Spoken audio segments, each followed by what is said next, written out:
Hi friends, అందరికీ నమస్తే friends. ఈ రోజు మనం టిఎస్ టెట్ తెలంగాణలో టెట్ నోటిఫికేషన్ అయితే రిలీజ్ కావడం జరిగింది ఫ్రెండ్స్.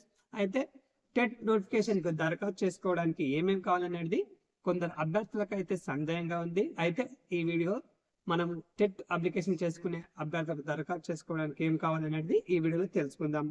ముందుగా 10th memo, Aadhaar card, email ID, inter memo, degree memo, TTC and BEd. అయితే కొందరు టీటీ చేసిన వాళ్ళు ఉంటారు, కొందరు బీఈడి చేసిన వాళ్ళు అంటారు. ఎవరు ఏ సబ్జెక్ట్ అంటే ఏ కోర్స్ చేసిరో వాళ్ళు ఆ మెమో పెట్టాల్సి ఉంటుంది. మొబైల్ నంబర్, పాత ఆల్ టికెట్ నంబర్ ఉంటే పెట్టండి.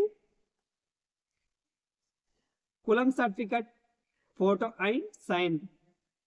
అర్థమైందిగా ఫ్రెండ్, ఇవైతే ఉంటే మనం టెట్ అప్లికేషన్ చేసుకోవచ్చు. మన వీడియో నచ్చినట్లయితే ప్లీజ్ లైక్ చేసి సపోర్ట్ ఇవ్వండి ఫ్రెండ్స్. మరో అప్డేట్తో మేము ముందుంటా. Please do subscribe more updates. Thank you. Jai Hind.